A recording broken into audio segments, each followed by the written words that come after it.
Welcome to the CXO and CHRO Walk into a Bar, where we share insights at the intersection of talent and revenue. Dive into a unique narrative with our hosts, Michelle Strasburger, the insightful CHRO, and Dominique Sanfleur, the visionary CXO. Together, they bring dynamic perspectives that ignite thought-provoking dialogue from the C-suite. Each week, join us for electrifying sessions that confront the very challenges modern CXOs navigate in today's fast-paced business landscape. When split-second decisions loom, must it be talent or revenue that takes the hit? Or is there a harmonious crossroad where both can thrive? Can we blur the lines between talent and revenue? In every episode, we provide executive leaders with 3 strategic takeaways, transformative insights that will propel you to master the delicate balance between people and profit. It's not about winners or losers, but crafting an environment where everyone triumphs. Tune in and step closer to redefining executive success. Hey, hey, Hello. hey. It's Thursday already. I think I say that every week. And it's equally surprising every week because time flies and we're out here busy and we pop our head up and we're doing another LinkedIn Live. Yeah, time flies when you're having fun, right? That is what it is. Well, welcome everybody. Today we are talking about beyond replacement, the talent risk you overlook. And I think this definitely hits at the crossroad of talent and revenue. Because I think, we think about, I'm going to use your term because I love this term, regrettable turnover, right? Regrettable losses in the organization. I think we think about key executives and having those tough to fill positions. But what are the other positions in your organizations that if somebody left would be detrimental? I'm looking to dig into this because I think there's some nuances with this, right? Because usually leaders that kind of go through a structured, succession planning, they're often thinking about leadership. And what's often missed, I think, based on conversations I've had out there in the market and what I'm seeing, is not a real understanding that someone could be very detrimental. Susie, who is the only one at the organization that knows how to work that complicated spreadsheet, is someone that you need to know about as a leader, right? Because if Susie were to suddenly leave, all of a sudden, there's of course hypothetical silly example, but easily Susie could fly under the radar because they're not, Susie's probably not at the level that leadership will have conversations about. But there are these holes and gaps within the organizations where there's critical to retain talent for different reasons. And that shifts as the organization is evolving, especially if it's growing rapidly. So I'm looking forward to digging into this conversation. Michelle, why don't you kick us off, introduce yourself, I'll introduce myself, and then I dove right in, didn't I? I forgot to introduce myself. That's how excited we are. The topic. I have to dive in. Sorry about that. Hi, everybody. I'm Michelle Strasburger. I am the CEO of HR Rebooted, where we work with organizations to define an intentional culture to help you scale as you grow without losing your soul. And I'm Dominique St. Fleur, CEO of Intramark. We create a data layer over an organization, over the workforce, to help leaders identify hidden risks like productivity gaps and unwanted turnover, especially with critical to retain roles. So, just kind of building off of, I think for our conversation, I see it as 3 parts. One is, what does that look like today, but also talking about it in the context of the future, and then, getting into the how-to specifically. But any thoughts to kick us off, Michelle? That, this is the time of year too. And I think that organizations are doing their annual planning or strategic planning. And we talked about this last week was how to make sure you have an effective strategic plan. I think having a people strategy is part of that. And we did talk about that. So I don't need to harp on it, but I think it's a great opportunity to think about what are the skills we need today? Do we have them in the organization? Are there any that are detrimental to lose. And then what are we going to need in the future? And I think the future is coming up fast with AI, and there's going to be some needs in the future. And again, do we have those skill sets today? How can we recruit them? What happens if we don't have them? How does that impact our strategy? People's strategy needs to align significantly, because sometimes what happens is you build your strategy and then you go into the new year and your leader's like, well, I need to hire, but it's not really thought out on what that really looks like, and how do those roles align with the strategic plan of the organization. And, I want to dive deeper into this because, if we tackle the first bucket, right, it's like, okay, what's in my organization today? Who, if we're thinking about, talent risk we're overlooking today within Acme Corp or whatever the organization is, right? There's the obvious one that meet the visibility of leadership, right? Leaders are, the C-suite's having a meeting in the boardroom. They're discussing other relatively senior leaders that are critical to retain, or succession planning, whatever it is. But there's a whole swath of talent that they're likely missing, kind of like Susie with the spreadsheet or things like that. But I think there's another angle to this, is that, and I'm slightly losing my train of thought, but it relates to, I know. It's okay. I do it all the time. But it relates to having continuous visibility, and not just kind of treating it as a snapshot in time, especially as an organization evolves. But I'll get my other thought, back with me. But, I think the big missing piece here is what is not meeting leadership's cut line for visibility, and how do you have continuous visibility, below the senior management level, to understand where is bench strength thin and how will it hurt if those specific talents start to leave or leave, and what should we be thinking about and doing today to mitigate that risk. And so I that's kind of one thought there, is the continuous visibility below the leadership visibility cut line.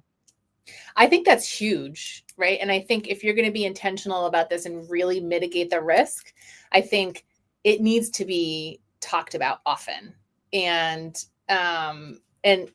leaders need to be asking the question often, because business changes, right? And it can be all of a sudden we need a new skill set in the organization, and how do we grow that? Do we find it? Do we bring in consultants? How do do augment what we have today? At one of my last organizations, we did a monthly talent review, and it was a smaller organization.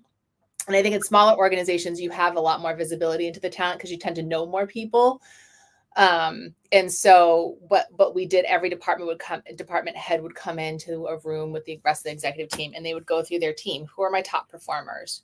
Who are my bottom performers?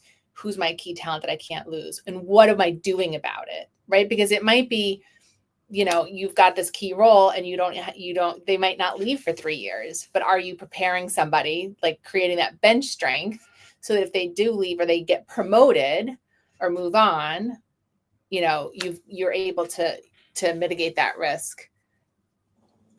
And Michelle, as you were talking, the thought came, the point, the second part of my point came back to me. Glad I could help. Thank you. No, thank you.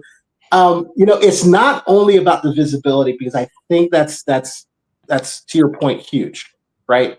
I don't think there's enough continuous visibility, especially as the business changes, into what does, and it's not always just high performers, right? It's about what that talent is doing, right? Susie with the spreadsheet, she may be a high performer, low performer, but if she's the only one that knows how to work that spreadsheet, guess what? You've got a problem. And I know it's a silly example, but it's sometimes it's not always obvious. And you need that mechanism to continuously scan the organization to get that visibility, especially below the senior leadership cut line. And so you need to know what's going to disrupt the organization if with that continues. But I think the second piece to this is that a lot of succession planning conversations happen, at least my impression is kind of assuming there's availability, right? Assuming that Susie, who's the only one, who knows how to work the spreadsheet, is easily replaceable, right? We could just get someone else in the market, train them up, and we'll be fine. Or Bob, who does cybersecurity, for example, is, sure, we may have identified Bob as critical to retain, but that's a hard to find talent, right? How do we think about availability, right? Visibility is one thing, and I think there's a lacking, there's some lacking there. Then there's a whole other discussion about what do you do if there's no availability, or a very tight market. And I'll go deeper into that as well, because I think there's a third layer to this. But we discussed visibility. Let's talk about availability. I think availability is huge. We are still in a talent shortage. It's just sheer numbers. We just don't have the same population that we had years ago. And so each generation is smaller and smaller. So we just don't have the talent out there to recruit. So there may be, part of the conversation is, do we recruit the talent? How hard is it going to be to recruit the talent? And then you have this other dynamic of like remote, hybrid, in office, right? That makes it either easier to recruit or harder to recruit the roles as well. And then what happens though if Susie, who's the only one who knows how to do the spreadsheet, or worse, payroll, right? Your payroll person gets hit by the beer truck or wins the lottery, and they just don't. Or I wrote an article today on quiet quitting, which Neha is going to share on the links too. But like, what if they just quietly quit and disappear, and you don't hear back from them? You've got nobody to train. And I think this is a bigger problem, I think, in smaller organizations where it's one person does multiple things versus a large organization where you have multiple people doing one thing. So you have that redundancy, which you don't always have that in small businesses and startup organizations. So how do you bridge that gap internally? I think that's really important. You hit it. For smaller organizations, right? It's sometimes, and I hate to, it's some, and I say this lightly. Sometimes the roles that leadership don't care about are the ones that hurt the most if they're not there. I think something as simple as, if you're thin on payroll, that's something that you just can't have mess up. Super simple thing, not probably being discussed as an issue in board meetings, but it's a vulnerability that, those types of vulnerabilities exist, especially with smaller organizations, right? It's right. Those simple things. It's that Susie with the spreadsheet. It's that, that payroll person. And of course, it's that cybersecurity person that's hard to replace and find talent. And that's the challenge with smaller organizations, is that they naturally don't have deep bench strength, right? And that's the challenge. For larger organizations, there may be redundancy in the more simple, like in the more straightforward roles, like payroll, whatever it is. But there's still the problem, and this is me clicking a layer deeper within the challenge at larger organizations. There's still a problem if you don't have bench strength, especially with talent that's hard to find. Cybersecurity, AI engineer, or whatever it may be, or top salespeople, or especially in a competitive commoditized market. With talent that you may be a large organization and you may have redundancies in general, but there are areas where it's harder to get redundancy and harder to get replacement. And what I think happens there is that they force redundancy or they force replacement. Effectively, what happens is that larger organization will settle for a B player or C player to just get the role filled.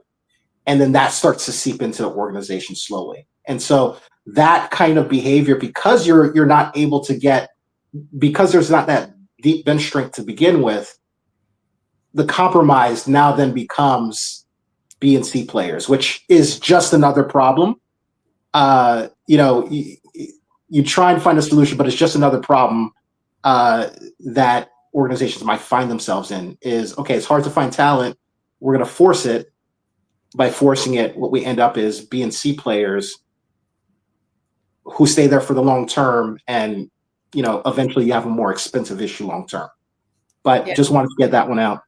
I think that's really important too. And I how do you build that bench strength? And then how do you measure the risk, right? If I've got a cybersecurity officer or specialist or leader, whatever we're going to call them, and they suddenly leave the organization, that's a huge risk, right? Are we up to speed on our cybersecurity? Is there somebody monitoring that? It's not just the cost of backfilling the role, but it's all the other things that tie into that risk.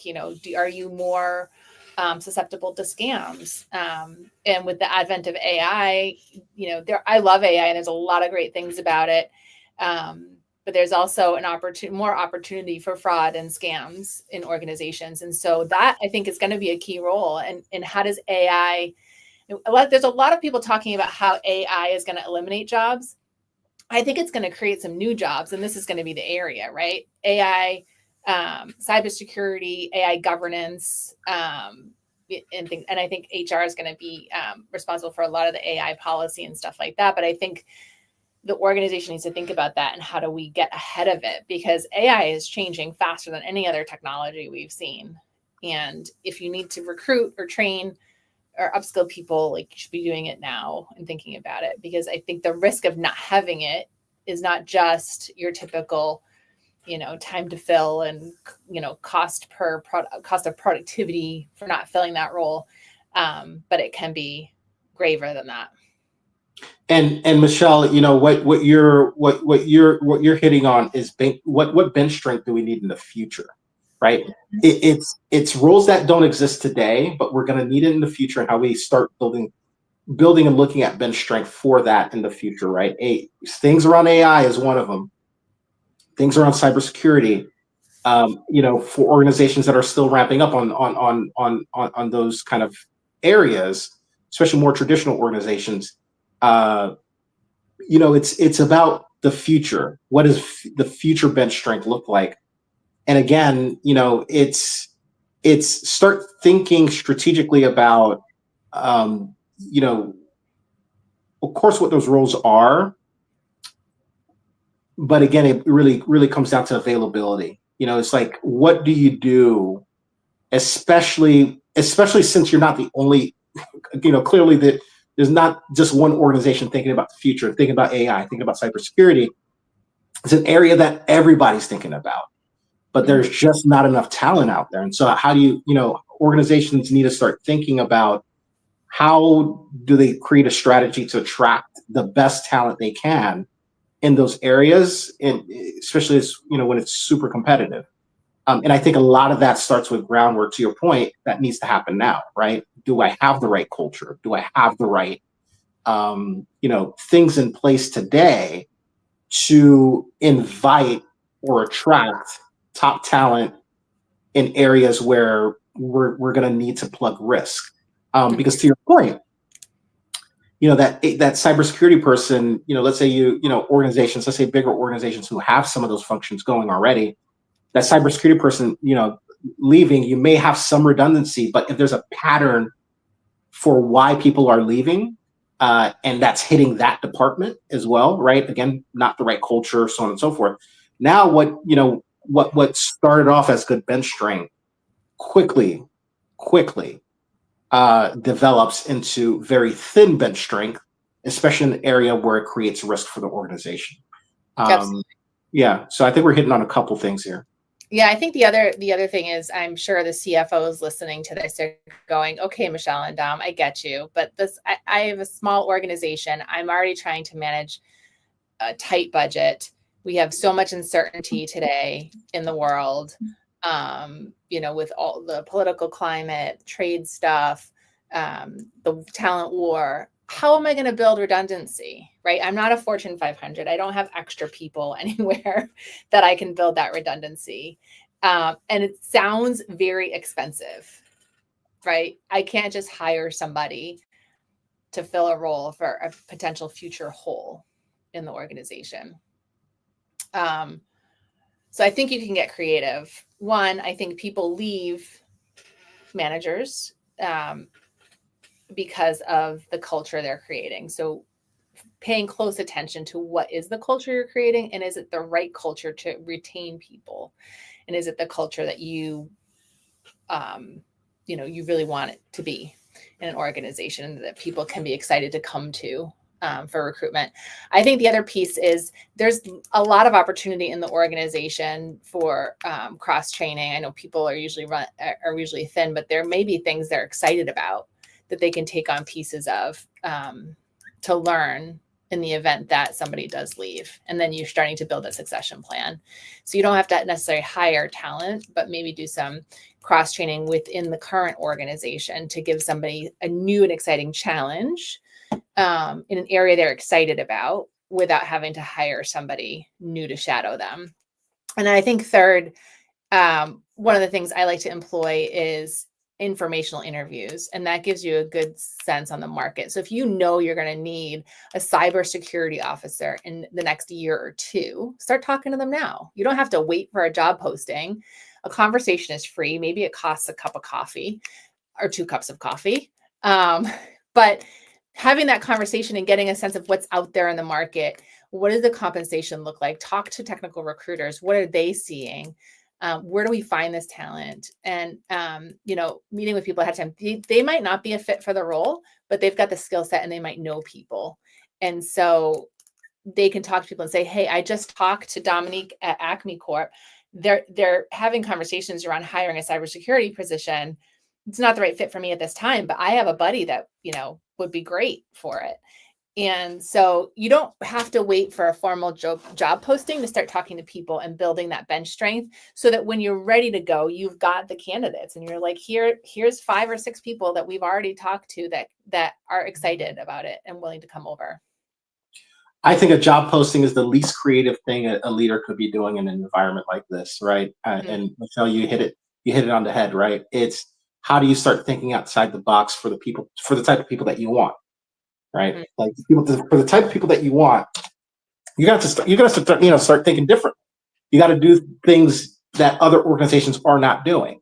And I think you hit on three items that are super important. Culture allows you to do let me rephrase that. Culture allows you flexibility. It allows you optionality, right? Not having the right culture just kind of closes some doors, particularly to A players. It might keep the door open to B and C players, but not having the right culture, really what you're doing is you're robbing yourself of optionality. So yes, budget may be tight. The environment may be tough. Sales may be, under pressure. Don't throw a bad culture into that mix as well, because now you're really shooting yourself in the foot. At least you have a weapon, which is great culture, a great environment people want to thrive in, and are open to making those referrals and quality referrals. At least have that weapon, in your back pocket.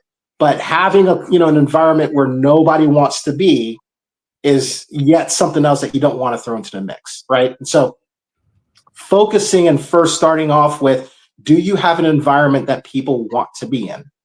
Just start there. Boom. And then, things to start rolling from there. And Michelle, I think your second point was really great, is use what you already have, right? Who can we reskill? Who can we, level up in the environment currently? Who's willing to kind of, step into certain roles or play dual roles or start learning a new area to help the organization plug those gaps for now until you're at a point where you can make that full-time hire. I think that was a great point. And again, another one, Michelle, is those informational interviews, networking, putting feelers out there. You never know who comes through the doors. But I think all of it really just starts with, do you have the environment that people want to be at, right? Because maybe, let's say we relieve the other pressures, right? Let's say you have budget. let's say you have availability in the market. You can find this hard to find talent, and you uniquely can. Now, if you have an environment where people don't want to stay, well, what good is all that? But then take the fact that the market's tight, budget's usually tight, and and if on top of that you're only able to attract B and C players in the market relative to the broader market, irrespective of budget, and so you're really building yourself in a tight spot. So I think what people can control immediately is the culture that they do have, is making sure that they have an environment that people want to be in. If people don't want to be in it, then what the other dominoes, it doesn't really matter if those other dominoes fall in just the right place. You just don't have what's going to keep people, especially that level of talent, in your space. Right. And I have a great example of that. I worked for an organization who was very big on culture. And when we talk about culture, it's not the ping pong table and the values on the wall. It's the way leadership behaves, and the things that are celebrated and tolerated or not tolerated in an organization. And so I worked for an organization that had a really great culture, and it was very intentional, front and center all the time. And when 2008 hit and things started to fall apart, this organization stayed strong.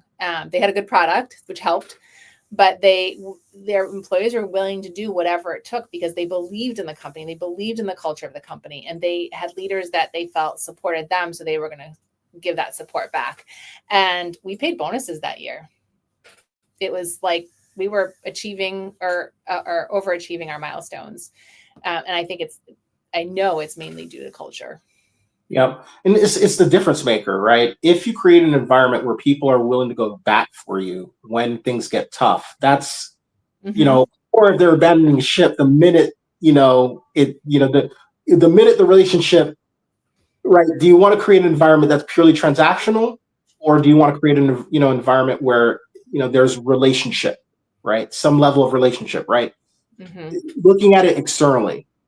Right. I think leaders kind of understand this, right? You want customers that don't treat you, or you don't treat them as transactional, right? You want to build a relationship with customers, right? Because let's say you have to, hike your prices, and your prices are, slightly large, slightly higher than the competitor. What keeps that customer, there is the relationship. Yeah, sure, it's a little bit more expensive, but the relationship is good. And so some of those there's flexibility with some of these other factors, or let's say there's an oopsie and you misdeliver on one thing. Again, the relationship you have with the customer is going to keep them there. If it's a transactional relationship, the first time something there's a hiccup, or the first penny that you are above market, that customer's gone. Same thing internally is, are you building relationships within the organization, or is it relationships based? And it really comes to roost, when things get hard, not if, when. And so if it's an environment where you've invested just enough for people to just collect the paycheck and whatever it is, then that's transactional, and they're jumping ship as soon as it's convenient. But the example that you gave was spot on. Is how do people react when things get tough, and do they stick by you within the organization? And it's all about the culture and the environment that you create to support that. Absolutely. An employee's not going to come to you and say, especially if they are deemed regrettable, and say, I'm thinking about leaving, if they don't have a strong relationship with their leader and they don't have that trust built already. And so that is one way, I think, to mitigate. I think it's a big way to mitigate your risk is having a strong culture that encourages feedback, that's talking about this stuff at every level of the organization, and having conversations with those people that are in the key roles, and keeping a finger on that pulse is really important. And one more thing on my end, I was in a conversation recently, and the topic of culture came up, and the leader was kind of saying, kind of alluding to, like, feelings and happy. Culture is not about feelings or making people feel happy. It's about creating an environment that is respectful enough, sufficient enough to allow them to do their jobs well, and take pride in what they're doing, and really enable them to go above and beyond when it's necessary. And so there's certain elements of respect, and there's unnecessary noise, like a leader that's or a manager that needs additional training. There are just certain distractions within the workforce that don't need to be there, right? For someone to show up and do work well, right? You don't need, to your point, you don't need to give them a ping pong table. You don't need to. It's not there. You don't need cool vending machines everywhere. It's not about that. Is you have a respectful environment that allows people to produce and contribute in a meaningful way. You give that, and people are not going to want to lose that. And it's not about the feelings. It's about creating an environment like that. So Right. How many of us have left managers in our career because they weren't providing that space for you to grow and contribute and bring your whole self? It's not about feelings. It's not about, you can't make everybody happy all the time. I think that's an unrealistic expectation. And that's not what culture is either. Like people are going to come in and be 50% that day, and giving them the space to be like, that's okay. We'll be better tomorrow. Right. Maybe they need a break. Maybe they need time off. Whatever that is, but having the ability to be able to share that with an organization shows they have a good culture. Yeah. So I've got my three takeaways. Let's see if they're the same. So one, I think having a strong culture, an intentional culture, helps mitigate the risk. Two, continuous visibility into who and what are your key roles today and in the future that you're going to need. And three, building the bench strength.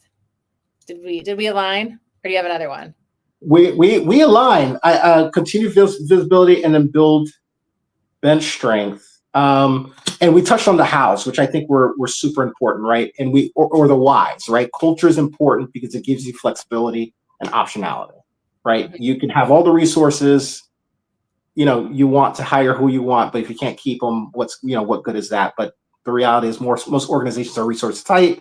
So you better have good culture, because that's the last thing you want on top of everything else, right? But you touched on two other hows, is using what you have, right? Looking internally after you've addressed the culture thing, looking internally and seeing who else you can empower to plug gaps, for now as you build or find the right talent more permanent, and then being creative, getting out there, having conversations in the market. Having conversations, around the type of roles that you're going to need in the future, whether it be cybersecurity or AI. Even if you can't make those hiring decisions today, it's good to have conversations and build relationships around those type of talent that you want in the future. And you never know, you might find someone, and the stars might align. But I think, Michelle, you hit on a number of great points there, and definitely aligned on the culture, continued visibility, and building that bench strength. Sounds great. I was told on my HR Rebels call yesterday that being salesy is not a bad trait. So I'm going to do a sales plug here. It's not usually my main trait.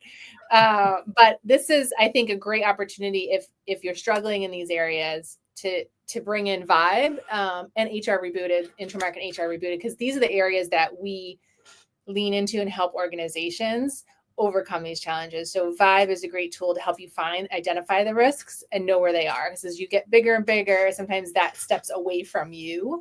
And it's hard to know where those risks might be. And I think Vibe, I believe wholeheartedly that Vibe can be a solution, or one solution, to help them have that continuous visibility.